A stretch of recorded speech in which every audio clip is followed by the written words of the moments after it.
Undeceptions podcast.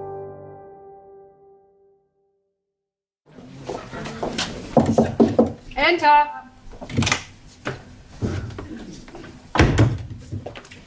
Squeeze me, please, lady. Yes, what is it? I'm coming here to be learning the English. You're early. Oh, no, I'm Ali.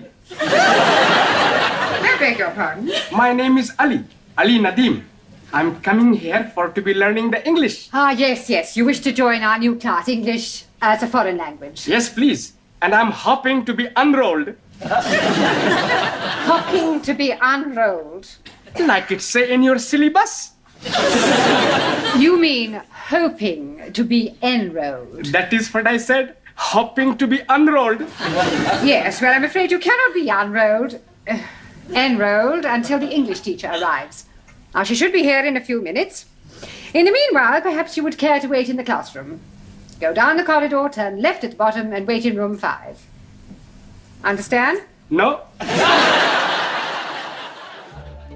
That's the 1970s British sitcom Mind Your Language, a comedy about a classroom full of students from different nationalities, all learning English as a second language. Now, warning, it's politically incorrect. I mean, it is Director Mark's favourite show.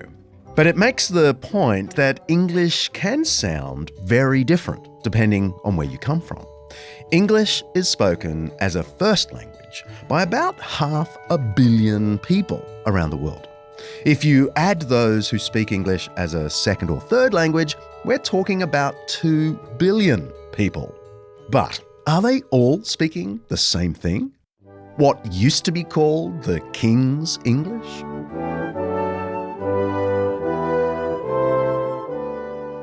More than half of the world's native English speakers are now in the US. Maybe it should be called the President's English.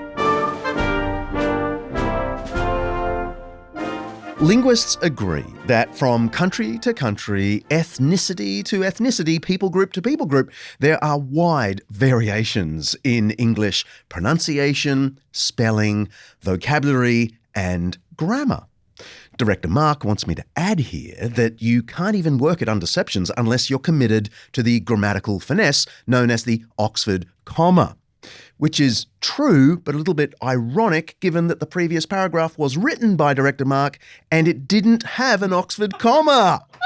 I noticed that. I'm so sad he's not here in the studio to be sprung. I'll just put it in. Pronunciation, spelling, vocabulary. Thanks, researcher Al. But I digress. Sort of. English has been in use for about 1,500 years. It's changed so dramatically over that time that the original English, basically Anglo-Saxon, is almost unrecognisable to modern English speakers. And scores of Englishes have developed across the planet, each with its own claim to validity. This has led to what are called creoles, like Singlish, Chinglish, Denglish, Anglicans, and other interlanguages, whose status is hotly debated by academics all over the world. It seems that English, for all its caricature as the stuffy royal speech, has always been on the move. From the very beginning, it has constantly adapted, adopted, and intermingled. And that's before we even think about the way the internet and text messaging has changed it. Lol. English might just be the world's ultimate mongrel language. Or maybe the Pac-Man of languages. Which may be why it's arguably also the language that's done most to spread Christianity around the world. Christianity, like English, is highly flexible. It's a culturally adaptive system. Thus, the history of English and the history of Christianity are, in a sense, intertwined. I'm John Dixon, and this is the English version of Undeceptions.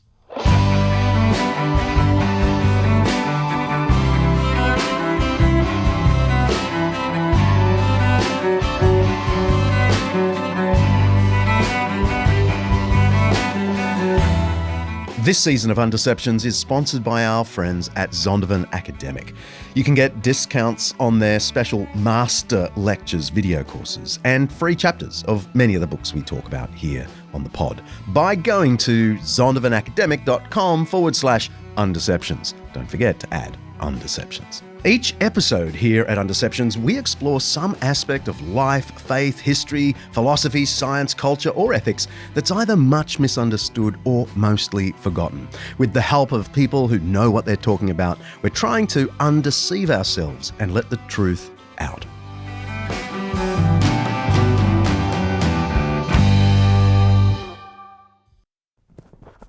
Okay, yep. So tell me what you had for breakfast or lunch or something, just so I can see the level here. I had a British lunch today, which was toad in the hole, roast potatoes, gravy. At high table? Trifle, yep.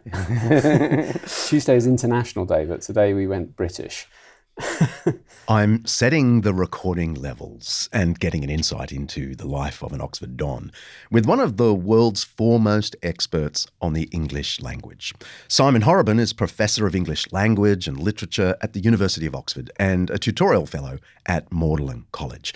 I'm in what's called the new buildings where he is. They're new because they're only about 200 or 300 years old. He's in the same building C.S. Lewis had his office in.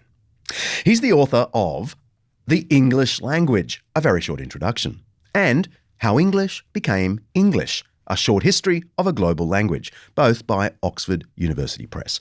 There aren't many other people in the world who can say they literally wrote the book on English. His many other books include Chaucer's Language, Bagels, Bump and Buses, A Day in the Life of the English Language, and my personal favourite, Does Spelling Matter? The answer is yes, by the way. But Simon is way more nuanced than I am about that sort of thing. So can you set the scene for us? Before there was English, what were people speaking and where did those people come from, given they're here in England? Well, before the Anglo-Saxon tribes arrived and the language they spoke is the origin of what we call English, there were, of course, Romans speaking Latin and there were Celts speaking a Celtic language. But what we think of as English then is the result of a group of Germanic tribes coming to Britain in the 5th century and bringing with them Germanic dialects that they were already speaking on the continent. And it's the kind of interaction between those different but related dialects that is the result of what we call English, which goes back to the word for Angles, the Anglo-Saxons, English, and relates to a bit of northern Germany from which they originated. And did they come, I know there's loads of debate about why they came, how they came, was it an invasion, was it migration? But did they basically come because they saw the Roman Empire basically broke down here, so there's an opportunity? That's right, yeah. And so they came and then they settled because the Romans had left and they sort of saw a kind of power vacuum and an opportunity to settle. These different tribes settled in different parts of the country. And it's partly that gives rise to the dialect variation that we find even back in the earliest form of English. Perhaps a more basic question, and maybe this can't be answered. How on earth do languages develop and, in a sense, overtake their linguistic forebears? Well, I guess the thing to remember is that it's speakers that are important in that story rather than the languages themselves. And so it's partly to do with the fortunes of the speakers. So what happens is that speakers of those languages spread, they migrate, like the Anglo-Saxons did to come to Britain, and they move away from their areas of origin. And if they flourish, if they, put down roots and thrive, or perhaps conquer other groups such that their language is then taken over by those others in the same way that, for instance, Latin had been at an earlier stage, then the language spreads. And if in fact what they do is that they die out, then the language dies out. Roughly speaking, the history of the English language is a 3-act play.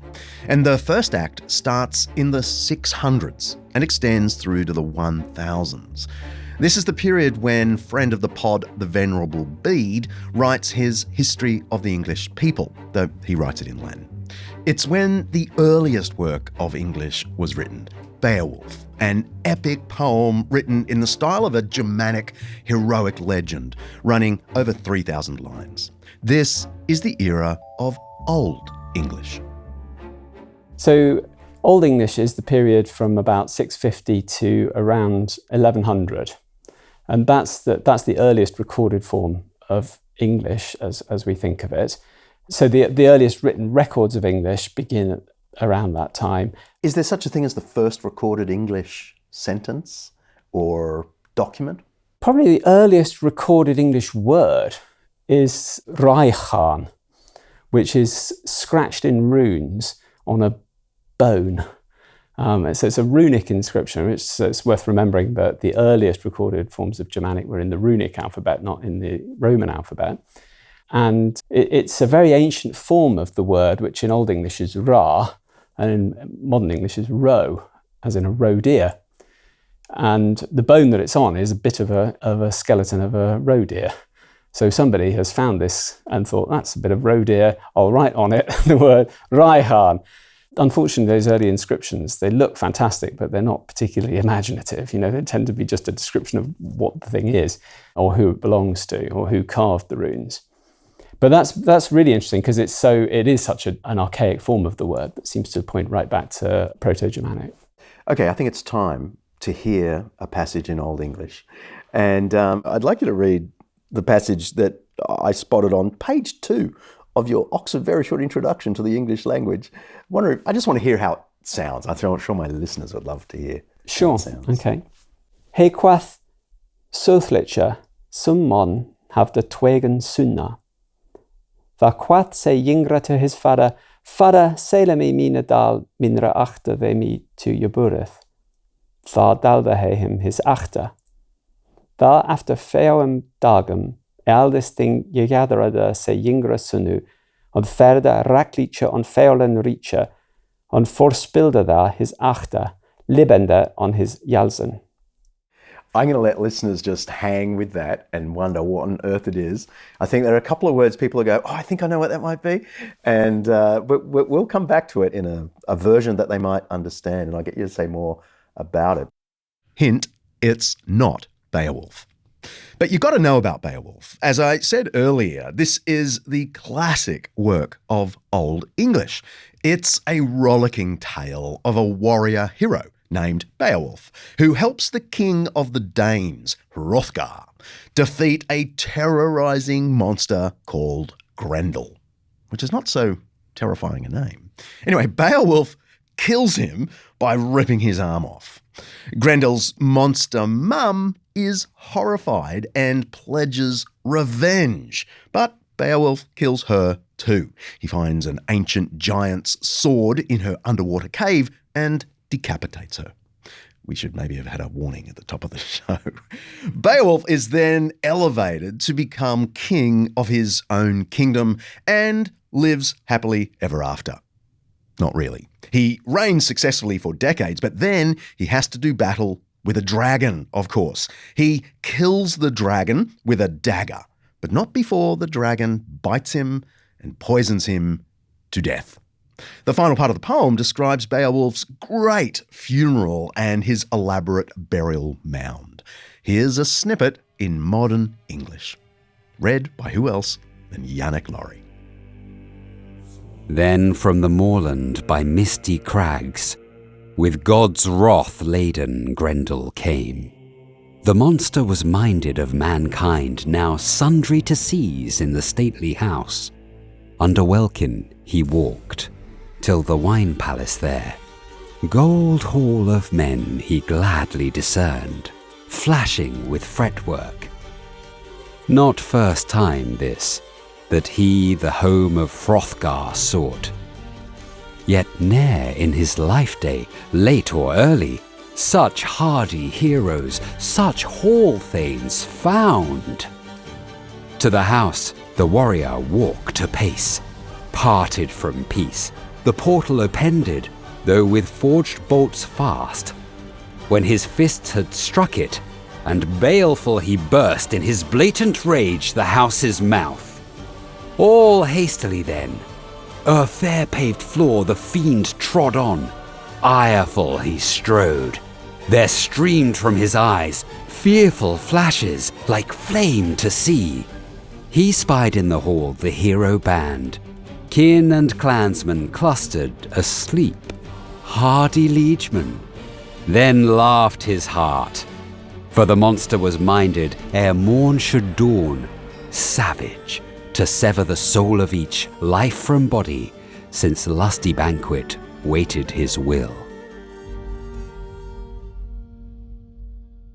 Beowulf, of course, it's the sort of the greatest text that survives written in Old English. We don't know who wrote it. We don't really know when it was written. And it survives in a single manuscript, the date of which we don't really know. There's a lot that's unknown and disputed about the text. But it's hugely important, I suppose, because it shows Old English in a very developed stage of its as a kind of poetic medium. So this isn't just the language that was being spoken by Anglo-Saxons trying to go about their business in pre-conquest Britain, but it shows a language that had been, in terms of things like the degree of poetic vocabulary that had been developed at that time, and the way that the sort of metrical constraints had been developed. So we see the language being used in a very effective way. We'll put a link to the full text in modern English in the show notes.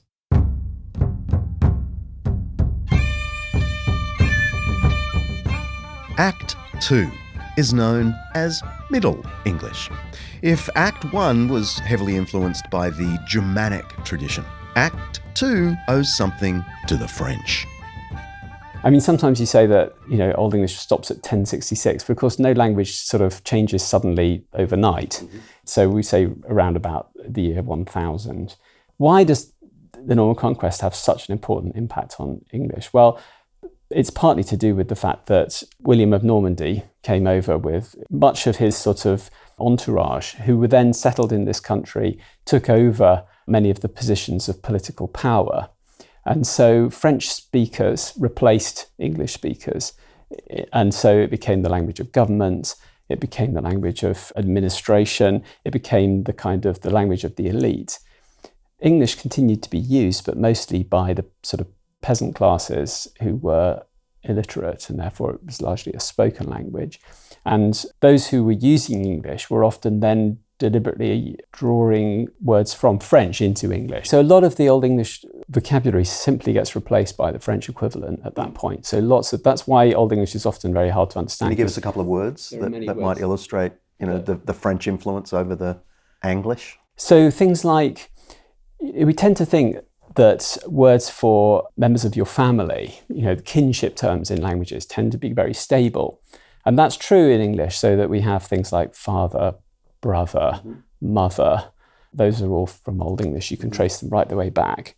But when you get to things like uncle and aunt and cousin, which are slightly further removed from the immediate nuclear family, those are French borrowings. Is it also true that some of the now English words relating to fashion and food and art are French? Exactly, yeah. That comes a little bit later in the Middle English period. And it's only later, in about the 14th century, that we see another wave of French influence. And that is particularly to do with these areas of sort of French culture that were perceived as being highly prestigious. That's the period of poets like Geoffrey Chaucer, for instance, who uses a lot of French. Geoffrey Chaucer was born in 1343, give or take, and he died in 1400. He earned the reputation of being the father of English literature. He's best known for the Canterbury Tales, a collection of funny, sad, odd stories told by pilgrims in a storytelling contest while on their pilgrimage to, you guessed it, to Canterbury and the shrine of St Thomas Becket. Chaucer intended to write over 100 of these tales, but he only got through 24 before he died. Though I speak plainly of this matter here, explain to you their words and means of cheer, nor though I use their very terms, nor lie. For this thing do you know as well as I. When one repeats a tale told by a man, he must report as closely as he can, every single word as he remembers it, how vulgar it be or how unfit, or else he may be telling what's untrue, embellishing, even making up things too. He may not spare, although it were his brother, he must as well say one word as another. Christ spoke very plainly in Holy Writ, and you know well there's nothing rude in it. And Plato says to those able to read, the word should be the cousin to the deed. The Canterbury Tales, Geoffrey Chaucer. There are lots of records relating to Chaucer's life. Not one of them actually refers to him as a poet. He was an administrator. He worked initially as a page boy and then as a clerk, dealing with sort of making sure that the right amount of tax was paid on wool imports and exports. And then he was the clerk of the king's works. So he worked in and around the royal court. And then, in his spare time, he was a poet. But what's significant about Chaucer is that at the time he's writing, the sort of mid to late 14th century, it was the point just when English starts to become more of a significant language again. So French is starting to tail off. That period I mentioned of where French words are being drawn into English, it's just a point at which French as a language itself is starting to lose its status in English. And that's partly to do with the fact that the French of England is seen as a rather provincial kind of dialect. Chaucer says of his prioress, she has kind of courtly aspirations, and we're told that she liked to speak French to sound posh. But she spoke the French of Stratford at the Bow, which is a place in Middlesex, because the French of Paris, he says, was to her unknower. She didn't know it. And that's the sort of, you get a lot of those kinds of slightly sort of, those put downs where you speak French, but this terrible English French. Chaucer's, as an administrator, he would have kept records in what was called Anglo-Norman, which was this dialect that had grown up, the Norman dialect of French, which came over with William of Normandy, but that was used as a kind of administrative language. And the French that had become fashionable was the Parisian French. So that English, as a consequence, starts to be more widely used. And we also get an emerging middle class. There's huge social changes in 14th century England because of the Black Death, the Peasants' Revolt, and a group that were completely disenfranchised start to acquire more sort of political and social capital. And those are people who are monolingual English speakers and who have a kind of appetite for literature in English. And that's really Chaucer's audience. So he's one of the first people to sort of recognize that writing in the vernacular has a potential. So yeah, he's important partly because he's somebody writing in English just at that point where it starts to take off again. So does a great work like Chaucer's, play a role in standardizing a language like English? Or is it more that he's riding the wave? So he's just a pristine example of the best Middle English? Or do people, then want to speak like Chaucer? I think there's a bit of both. He's riding the wave in the sense that he's not responsible for the sort of English coming back in that way, but I think he does then create it gathers pace because of who he is and what he does. The advent of the printing press. One of the first books that Caxton printed in English when he came to Westminster and set up his press in 1476 was the Canterbury Tales. So, I think it's part of... William Caxton, by the way, was a merchant in the 1400s. He might have been the one to introduce the printing press to England. He printed over 100 different titles, including the first English translation of Aesop's fables, those pithy ancient Greek moral tales like The Tortoise and the Hare and The Boy Who Cried Wolf. These massively influenced later children's literature. Putting things like Chaucer and Aesop in print meant moving toward a standardised English. Caxton adopted the London dialect, for obvious reasons, but through the publication of these books, that dialect went and influenced other regions throughout England. And hey presto, we're developing a unified English. So, I think it's part of that story as well. The printing press is another key factor in bringing about kind of standardising of the English language. And when Caxton is when he issues that, he uses Chaucer's name particularly about as how important he is as a kind of one of the first finders of the English language, somebody who's sort of very instrumental in bringing it back and so on. So his name is definitely brought into that cause. Mm-hmm. The other great text is, of course, the Bible. What is the earliest attempt to put it in English? Is it Tyndale, or were there other attempts before William Tyndale? Well, there was Old English versions of the Bible. Mm-hmm. And then, of course, there is Wycliffe in the 14th century. So that there have been Old and Middle English versions before Tyndale comes along. And one of the features of Bible translation is that they quite often are borrowing from earlier translations. And that's partly because if somebody's already done it, then it's worth having a look at what they did, I suppose. But it's also because, of course, there's it's a feature of the language of the Bible generally that it tends to be somewhat archaic. And so looking back to earlier versions is a way of maintaining that kind of the continuity, but also giving it that kind of archaistic effect. So would Tyndale's translation be regarded as early modern? Yeah. Okay. Yeah. But does it have a role in standardising English? Or is the fact that he was such a controversial figure mean that it doesn't play that role? Well, I mean, it certainly leaves a mark on translations of the Bible, and also, many of the idioms that he introduced, in fact, are ones that have survived, But, things like some of those phrases that we associate particularly with the King James Bible, like pride goes before a fall, or out of the mouths of babes, or by the skin of one's teeth, there's nothing new under the sun, fly in the ointment. They got those direct from Tyndale. So you could say, yeah, Tyndale, he coined all those phrases and we still use them. By the 14th century, the curtain was beginning to fall on the French influence that gave us Middle English. Thanks to Chaucer and later Tyndale, the status of English begins to change. It's no longer just the language of the commoner, of the downtrodden. English began to be used in more technical and expressive contexts, and the stage was set for the third act of our drama, the rise of early modern English. It's the language of John Donne and William Shakespeare. Stay with us.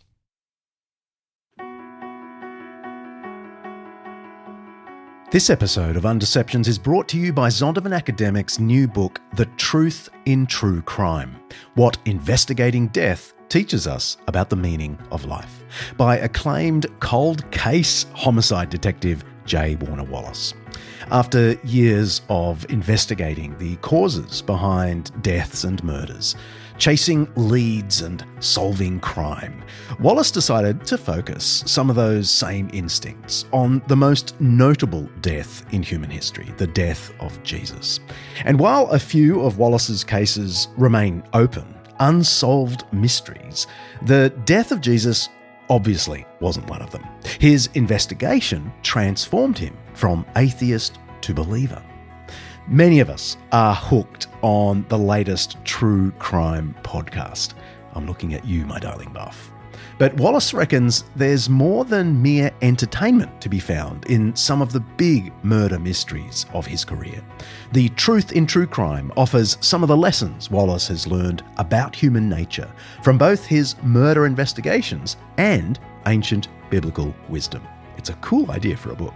You can pre-order your copy of The Truth in True Crime by J. Warner Wallace, now on Amazon, of course, or even better, head to zondervanacademic.com/undeceptions. Don't forget to write /undeceptions. zondervanacademic.com/undeceptions.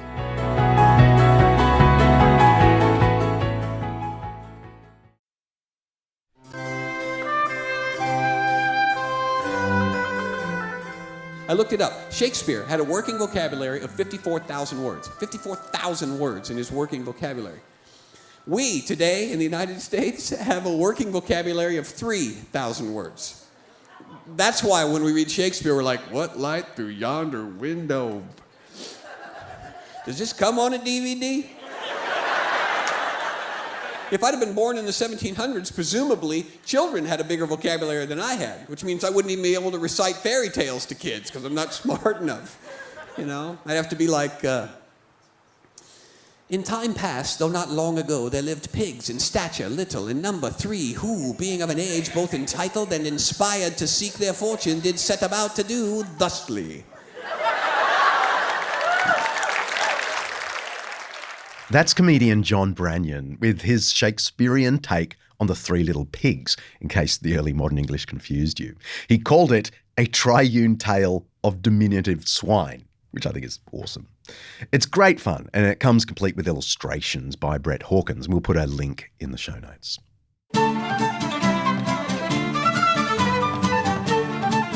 The third act of the English language, early modern English, stretched from 1500 to 1800. The expansion of trade and travel during this period led to a vast number of new inclusions from languages like Italian, think parmesan and balcony, or Spanish, tobacco and banana, or Turkish, yogurt and sherbet, and even Hindi, like pajamas, truncated in Australian English to PJs or jammies. Then there's the influence of the European Renaissance, which gave English a ton of classical Greek and Latin words that we now think of as English, like democracy, which is just Greek for rule by the people, or biology, Greek for study of life, aqua, which is Latin for water, maternal, Latin for mummy, well, motherly anyway. Colourful phrasal contributions in this period came straight from William Shakespeare. Stuff like a wild goose chase from Romeo and Juliet, break the ice from Taming of the Shrew, and in a pickle, The Tempest. One of the biggest milestones of the early modern English period was the King James Version of the Bible, also known as the Authorised Version, because King James I authorised this translation alone for public use. The Times newspaper described this version of the Bible as a driving force in the shaping of the English-speaking world. The Authorised Version has contributed as many as 257 phrases to the contemporary English language, more than any other source, including Shakespeare. Stuff like thorn in the side, straight out of the Bible, seeing eye to eye, the powers that be, drop in the bucket, labour of love, cast the first stone, skin on my teeth, and so on. So, of course, I asked Simon about it. So let's talk about the AV, the Authorised Version. So it's the very beginning of the 17th century. Are we now in a period where people think there is a standard English? And so you get this very authoritative Bible translation. I mean, indeed, it's called the Authorised Version. So has English reached its pristine form at that point? Well, it's on the way, I would say. The 18th century is probably the period that's most associated with the standardisation of the language. But that's partly because standardisation takes a long time and because the sort of final point on that journey is codification. And it's the 18th century where we start to get the emergence of grammar books and spelling books and dictionaries. Johnson's dictionary, 1755, being the sort of the major one. And also the 18th century is the period where people start to, where those kinds of anxieties that you know, about correctness start to really bed in. And you know, I mentioned earlier the idea of an Academy of English, and we see people like Jonathan Swift and Defoe and people coming up with the idea that there should be some sort of authoritative body that can legislate over what is acceptable and what's not. Just on the same. Did it survive this academy? It never took off. But the French one did, didn't it? But the French one still exists. Exactly, and still does now. Yeah, exactly. Partly, I think we're referring to the Académie Française, the French Academy, the principal French council for matters relating to the French language. It was established in 1635 during the reign of Louis XIII and consists of 40 members. Still, they're called the Immortals, and they're responsible for keeping the French language pure and publishing the official French dictionary. Some in England at the time wanted to do the same thing, but pure is the last word you'd use for the English language. I mean, pure itself comes from French. partly, I think what happened is that it fails partly because nobody could really decide, who should sit on such a body. How should it work? What are the practicalities of it? How do you actually legislate? And partly because Dr. Johnson came along, and Lord Chesterfield, who sort of belatedly had kind of patronised the dictionary, said, I'm so impressed by all of this. I hand over all authority in the English language to Dr. Johnson. You've got this kind of one-man authority in a sense. So that doesn't really take off. So the 18th century, though, is the period of codification, of the completion of that standardisation process. But yeah, certainly by the time... Samuel Johnson's dictionary, called A Dictionary of the English Language, was published in 2 volumes in 1755 after 8 gruelling years' work. There had been dictionaries before, but Johnson's definitions were more sound, it's generally agreed, and importantly, he offered evidence of usage with quotations going back a century or more. It's a method that was inherited by the full Oxford English Dictionary in 20 volumes, which I have on my shelf. And it not only gives the definition, it provides the oldest example of the use of the word. Like the verb undeceive in the Oxford English Dictionary goes back to Florio in 1598, where it meant, and I quote, to clear, to free, to resolve from doubt. The noun undeceptions is first used in 1694 in a book called Greek Morals. The quote given is, "At present, undeception is politic. It goes commonly betwixt 2 lights," whatever that means. Process. But yeah, certainly by the time of the early 17th century, we now see a much more kind of standardized form of the language. Printing is fully developed. But at the same time, as I said, biblical language tends to be rather archaic. The authorized version deliberately set out to use what was best in existing translations. So they were encouraged to look back. And as a result, what you get in the AV is something that is really quite archaic, even for the time that it was produced. Okay, so I want to hear the authorised version. Here is the point where in the show we will reveal that Old English that you read is this same passage you're about to read. But I wonder if you could just read us the AV version, maybe not the whole passage, but give us a little bit of a philological commentary. Use this passage to tell us about the history of English. Then he said, "A certain man had 2 sons, and the younger of them said to his father, 'Father, give me the portion of goods that falls to me.' So he divided to them his livelihood. And not many days after, the younger son gathered all together, journeyed to a far country, and there wasted his possessions with prodigal living. But when he had spent all, there arose a severe famine in that land, and he began to be in want. Then he went and joined himself to a citizen of that country, and he sent him into his fields to feed swine. And he would gladly have filled his stomach with the pods that the swine ate, and no one gave him anything. But when he came to himself, he said, 'How many of my father's hired servants have bread enough and to spare, and I perish with hunger? I will arise and go to my father, and will say to him, Father, I have sinned against heaven and before you, and I am no longer worthy to be called your son. Make me like one of your hired servants.'" So what you can see here, I think, is, for a start, quite a lot that is actually very similar to the Old English passage that we looked at. Even though, they don't sound the same and they don't always look the same, many of the words are still there. The word man, Old English mon, sons, Old English sunna. Notice it's got a different ending on it because it belongs to a different declension. So they have different endings, like I was talking about. Father, obviously. The word father, exactly, spelled slightly differently, sounds slightly different, fada and father. And the younger, the yingra, after fiawam dagum, dative plural, a few days. But, they're still obviously the same words. Sometimes the words are the same in Modern English, but they've changed their meaning, which can be a bit tricky. So in the Old English, we've got fada selami, give me the portion. That's the verb Old English selan, which survives as Modern English sell.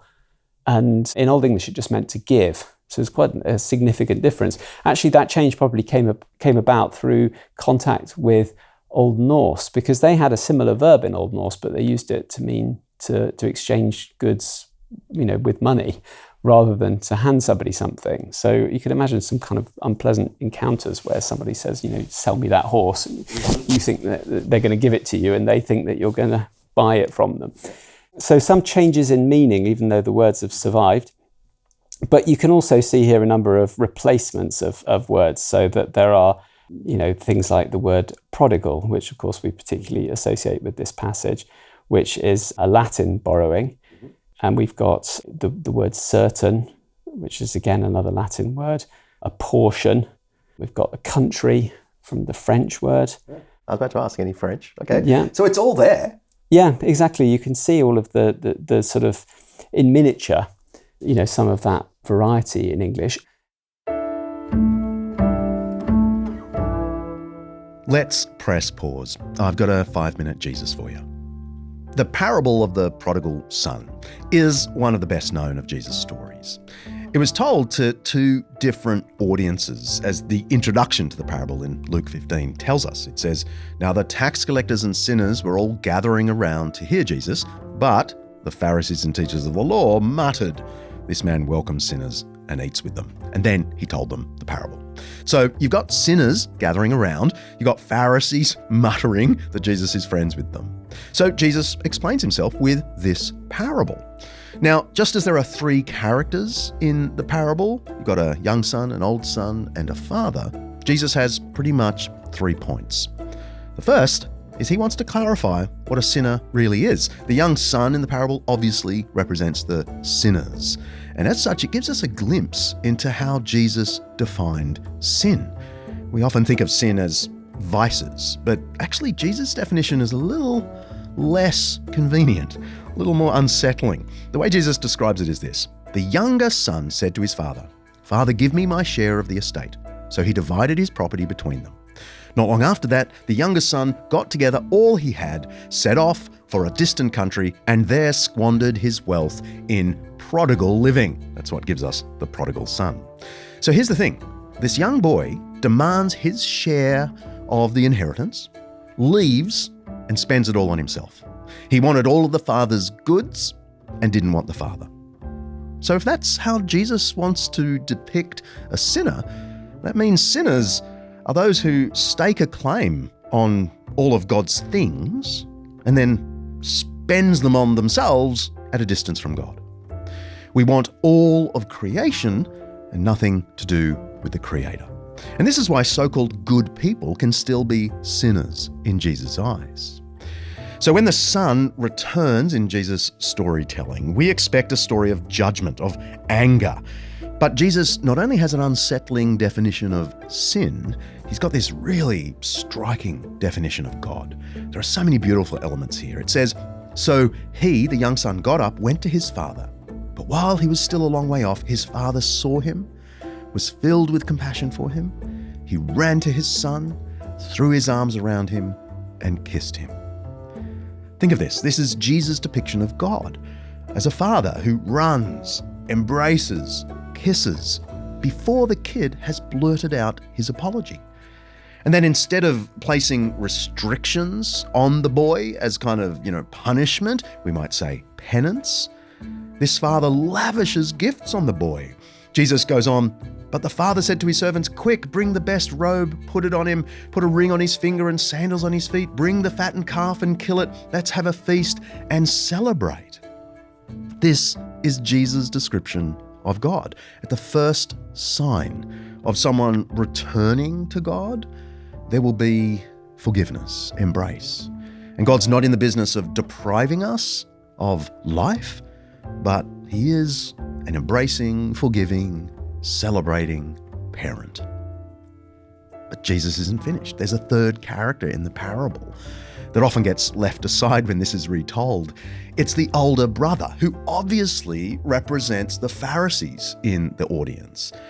The older son, then, is a great insight into how Jesus thought of religion. And this is how Jesus tells the story. "The older brother became angry and refused to go in. So his father went out to him and pleaded with him. But he answered his father, 'Look, all these years I've been slaving for you, never disobeyed your orders, yet you never even gave me a young goat so I could celebrate with my friends. But when this son of yours who's squandered your property with prostitutes comes home, you kill the fattened calf for him. So by his own confession, this older son adopts the stance of a slave to a master, not a son to a father. And I think Jesus' point is that's what religion does. It locks you up with rules. And as a result, this son has a stunted grasp of the father's mercy. He says, "You never even gave me a goat to celebrate." When the reality was everything that the father had was his. That's exactly what Jesus says. "My son," the father replied, "you are always with me and everything I have is yours." But here's the point. This is what religion does. But it's not what Jesus was about. Jesus was about inviting the wayward to experience forgiveness, love, celebration. You can press play now.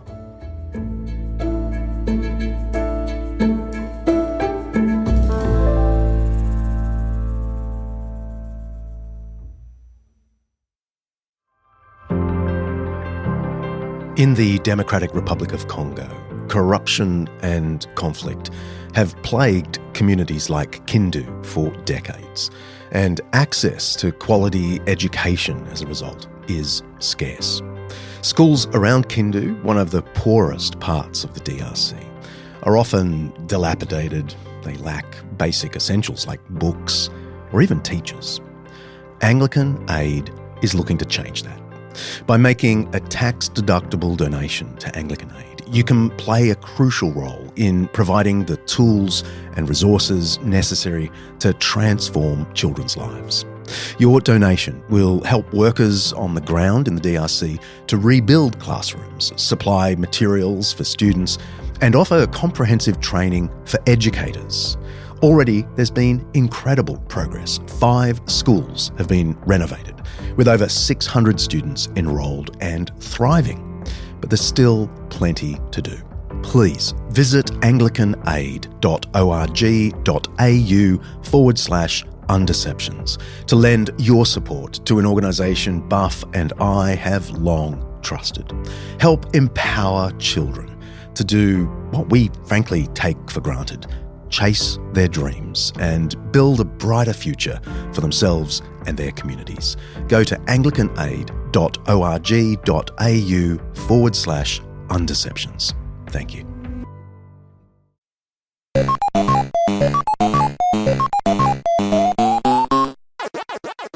So English is like, from what you're saying, it's the Pac-Man of languages. Do you remember the computer game Pac-Man? Just gobbles up everything it comes into. Is that true of all languages, or was there something about this place and this people or its history that just gobbled up words and became the great Pac-Man of language? Yeah, that's an interesting question. I mean, I think one of the things that... So it's the case that in Germanic languages generally don't really typically borrow many words from other languages. So if you think about modern German, it tends not to rely on loan words, but rather to create new words from within its resources. And that's how Old English typically worked. So what happened? Well, one thing is, of course, that the Norman Conquest happened and we get lots of borrowing.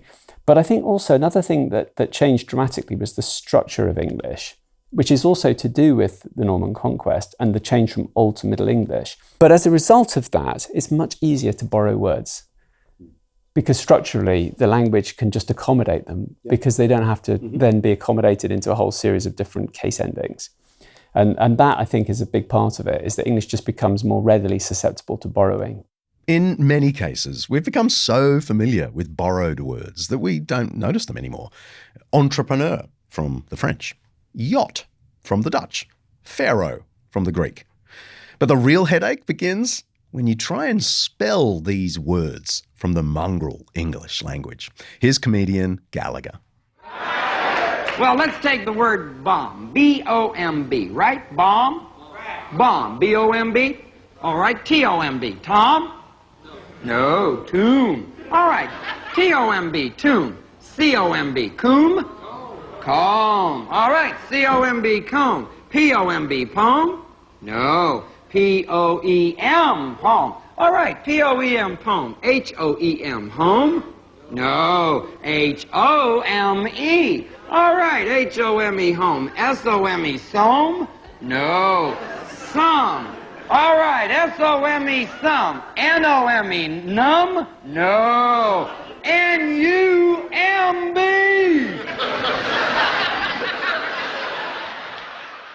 International people say English is one of the hardest languages to learn. Why is that? Well, I suppose, one thing I think is that whether a language is hard or difficult to learn does depend a bit on what your native language is. Mm-hmm. So that we tend to think that learning inflectional endings is much harder because we're native English speakers and we're not used to it.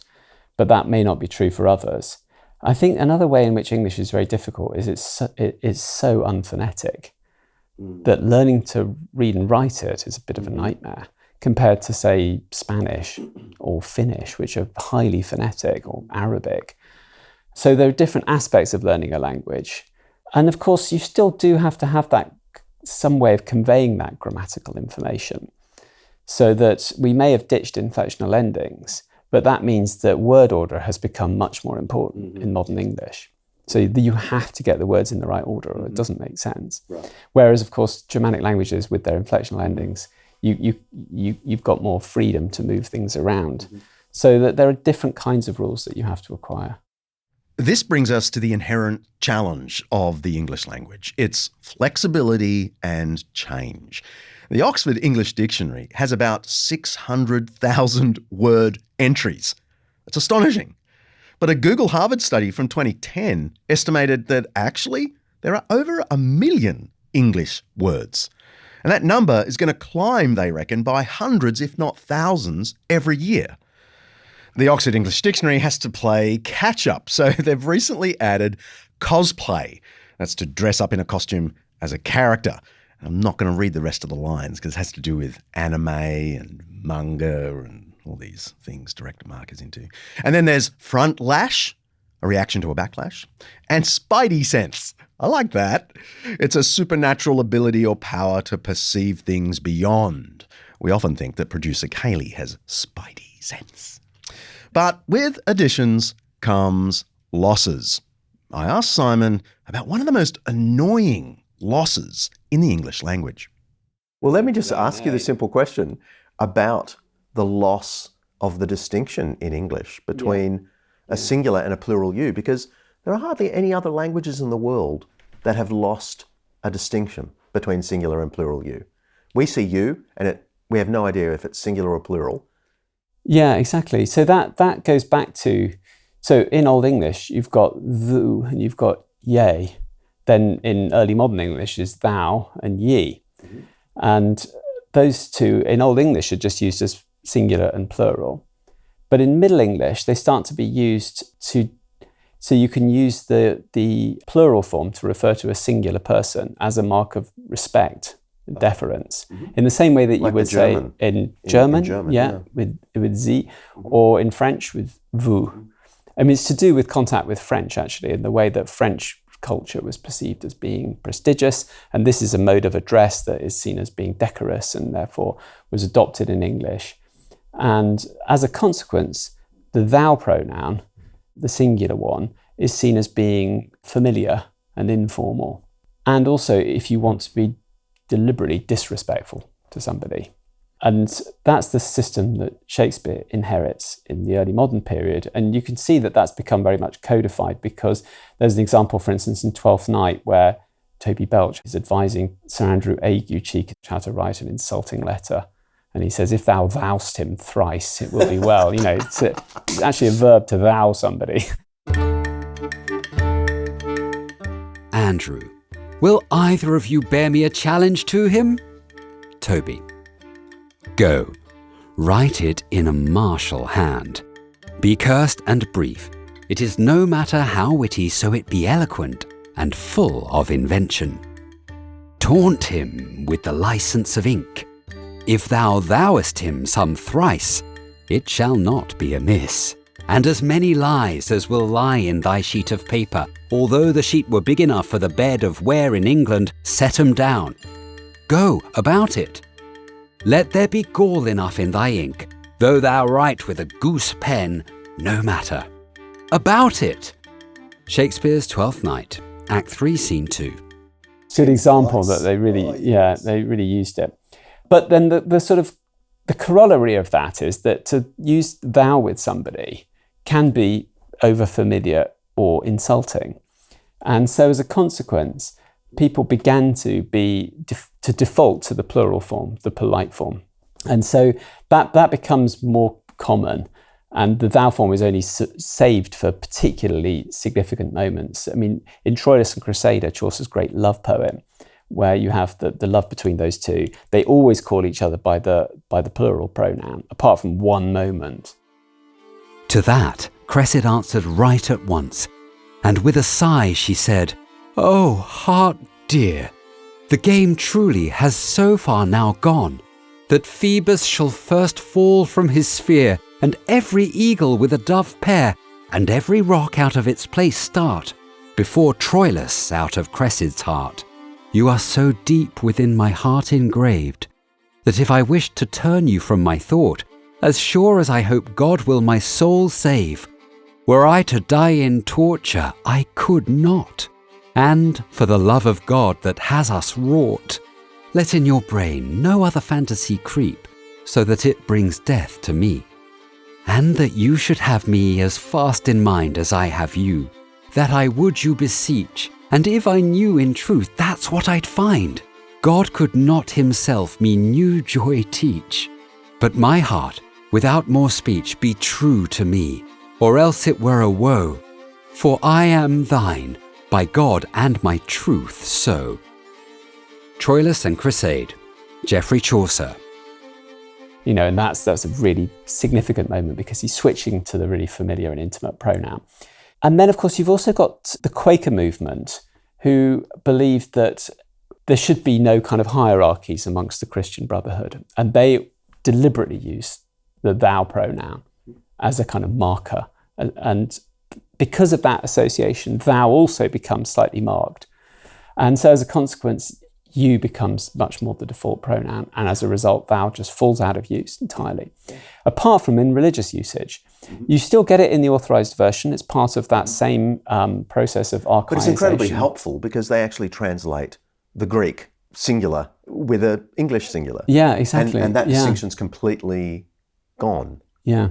You know, where Jesus says, you are the light of the world. Is that you, Simon, or is it yous? As we say in Australia. Yeah, exactly. Well, that's a nice example of a number of ways in which English speakers, different varieties of English speakers have tried to compensate for that loss. I finished my interview with Simon Horobin by trying to resolve some important debates about English. Debates I have with friends, with my colleagues, with Americans. I want to do a rapid fire. Okay. It's not often I get to... Can I say pass? No, you have to give me your gut feeling, okay? I've got a professor of English in the room. You've just got to resolve all these disputes. Right. Honour. Should it have a U or not? Yes. Synthesize. Z or S? S. Why? That's just how I spell it. Oh well, then it must be right. The Oxford comma, yes or no? Please. Yes. Yes, thank you. It's correct answer. It's the OUP style guide, so I have to go with it. Okay. Can you explain once and for all the difference between the words affect and effect? Well, affect is to do with emotion, and effect is to do with having some kind of impact upon something. Good. Are my students listening? Explain why we mustn't say Simon and myself sat down. Well, because it's the subject, so you need the subject pronoun. Excellent. Single quotation marks or double quotation marks? Single. Ooh. Double inside the single. Beautiful. Is irregardless a word? No. Is it ever okay to start a sentence with and or but? Sometimes. Whoa, there, you heard it here first. Why is it correct to say a great green dragon and not a green great dragon? Because about adjective order in English, has certain complex rules about the order in which you should place size and colour. And I know that a younger Tolkien got picked up on that by his mother, and that was why he became a professor of English language at Oxford, to try and answer that question. And perhaps finally, and much is on the line here, Oxford English Dictionary or Merriam-Webster? OED, always. Correct. Simon Horobin, thank you so much for your time. Thanks very much.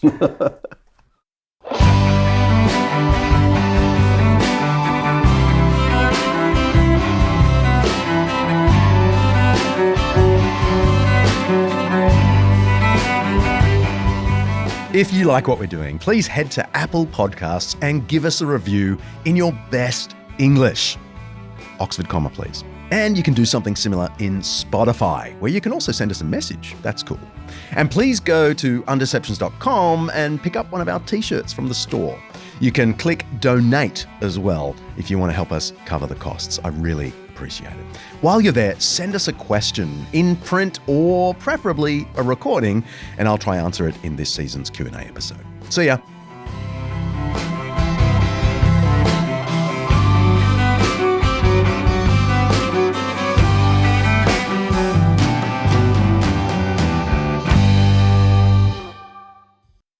Undeceptions is hosted by me, John Dixon, produced by Kaylee Payne, and directed by Mark Anime Munger Hadley.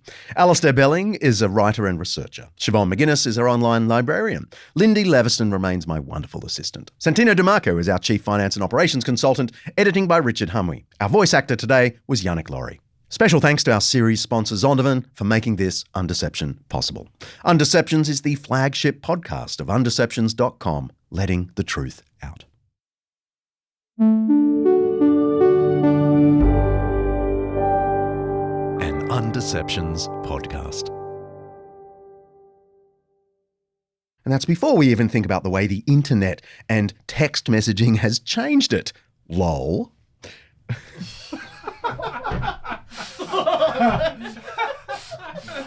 Again, director Mark.